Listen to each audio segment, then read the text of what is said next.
Hello, I'm Annette Young and welcome to the 51%, a show about women reshaping our world. In a special edition, we're focusing on Iran as the country has been rocked by the largest wave of protests since the Islamic Revolution in 1979.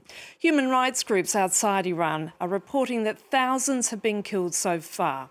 Amid the turmoil, women activists and youth campaigners are at the forefront of the struggle, seeking to chart a new course for the nation after decades of repressive rule under the Islamic Republic. Antonia Kerrigan takes a look back at the role women have played in previous protests. Sometimes an image speaks volumes. In Canada, an exiled Iranian woman lights her cigarette off a burning photo of the Ayatollah in solidarity with the biggest protests her country has seen since the Islamic Revolution. She belongs to a long tradition of Iranian women standing up to the regime. Just weeks after the Islamic Revolution of 1979, when Iranian women heard talk of a veil mandate, despite the regime's promise to protect their freedoms, tens of thousands took to the streets. Yet, 4 years later, head coverings became the law of the land. And despite retaining access to education, their rights were increasingly diminished. Women came out in force, though, to contest election results in 2009 and again in 2022, when women's rights became a call to arms after 22-year-old Kurdish woman Mahsa Amini was arrested for wearing her veil incorrectly and later died in custody.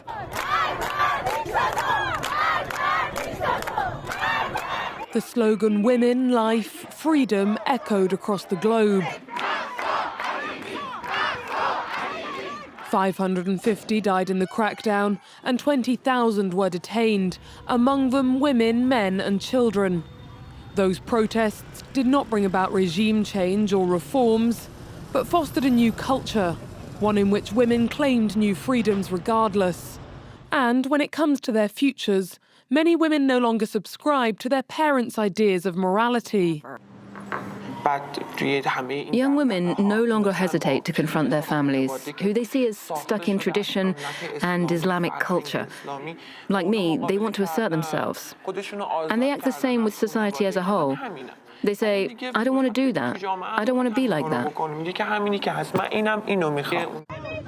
And in 2026, women are, as ever, leading from the front as protests continue against the regime.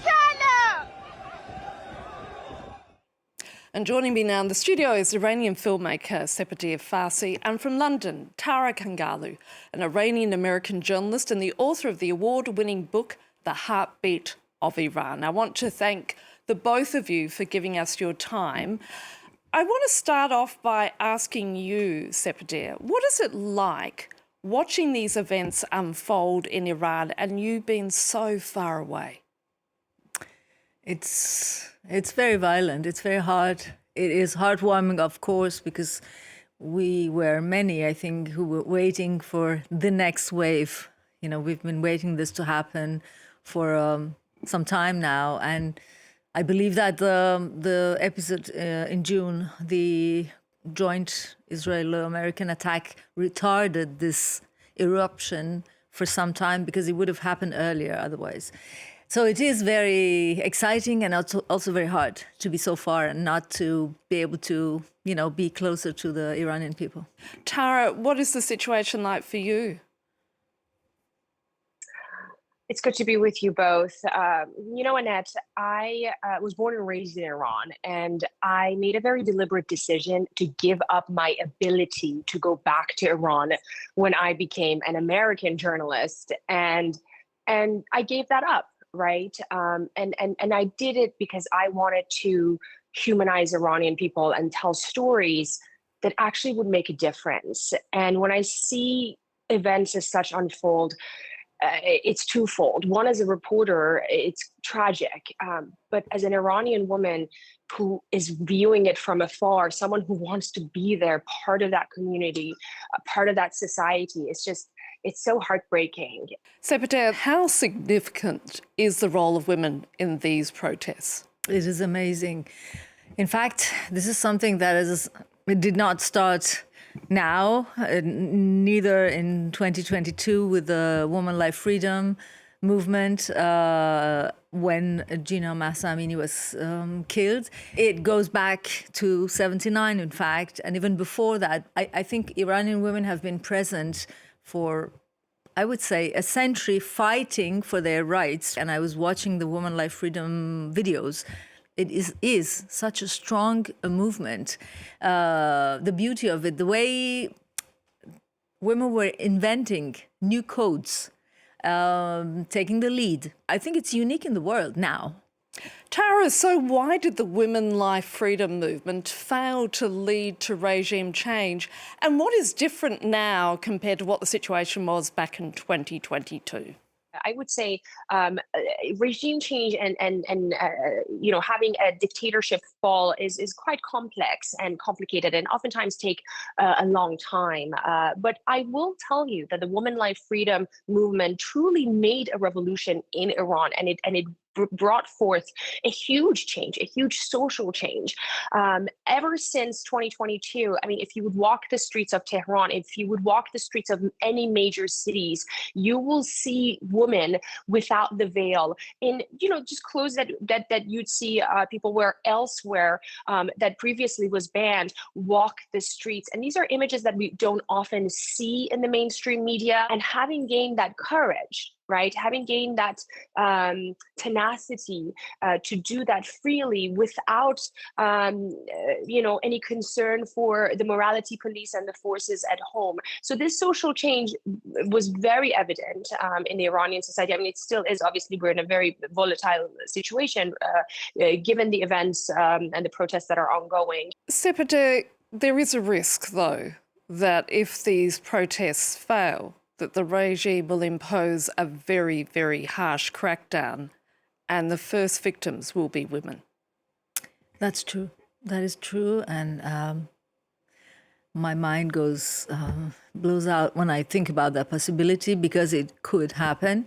The crackdown has been already very, very severe, much worse than 3 years ago and in the past. And I think it is because the degree of the uprising and of the presence on the streets, men and women, both, has been much higher than before. And because of this victory that we talked about, Tara and I, in the Woman Life Freedom movement, because of what the gain was, what the achievement was, and the regime had to make a concession. So they are afraid, because it's true that the veil is not the only thing. It is a symbol of many things. It's the symbol of women's agency over their own bodies and choices, their choices, as Tara was mentioning. And that concession was made by the regime. And I believe that they were and are afraid that if they make one more step back, then it will be the regime change, because it's in their DNA. Tara, your thoughts? I want to bring some attention to some incredible civil society activists and figures, female figures who are in prison right now. Women like Narges Mohammadi, who is a Nobel laureate. She's in prison right now in Iran. We have women like Sepideh, Hasti Amiri, and other figures like that who are in detention as we speak. And these are women who are paying the highest price. And I think the nuance there is that, again, in Iranian culture and society, women play multiple roles. They are leaders at home, but of course outside of home. So it is important to pay attention to the women who have paid such high prices over the years, who are now in prison. Sepideh, is it the case that people like Narges Mohammadi could play a critical and crucial role in leadership if indeed there is regime change? Yes, I believe in it. I want to add something, a precision. Narges Mohammadi is not exactly in jail. She was kidnapped on December 12th, so 33 or 4 days ago, and we do not know where she is. It's horrible, and it's so not even the family. And she, for one thing, is a person who made the choice, because she was in jail, to send her children out with her husband so that it could not be a means of pressure on her. And they could, so her children are now in France and she hasn't seen them in years. This is a very, very high price and a violent thing to do for a mother, to say, and she's been adamant to resist and not to give in. And I want to also mention two other names, Parshan Mohammadi, sentenced to death, and now in jail. Varishe Moradi, same thing, both activists. And Varishe is on a hunger strike since the beginning of this movement. So women are really standing, and I believe that the next leadership is and will be amongst the women, yes. During these very dark times, Tara, I do have to ask you, what are your hopes for Iran? Annette, my hope is that the world and the international community looks at Iranian women through what they're capable of achieving and what they've achieved so far, rather than what they cannot achieve. Because once we realize that people have agency, that's when we are allowing them to move faster, further, and with more power and will. And that's my hope. And my personal hope is one day I go back to Iran and be part of this society, and along with so many incredible Iranian women, some famous and world known, and so many that the world don't know about, build Iran and help play a role in its bright future. What are you hopeful for? Going back to Iran is my dream as well, for sure. My last trip was in 2009. I just left just before the eruption of the Green movement, and certainly being there, just being with my people and making films in Iran is one of my dreams. Sepideh, I'm afraid we're going to have to leave it there. And I want to thank both Sepideh Farsi and Tara Kangarlou for joining us today. And that's it for this edition. So until our next show, bye for now.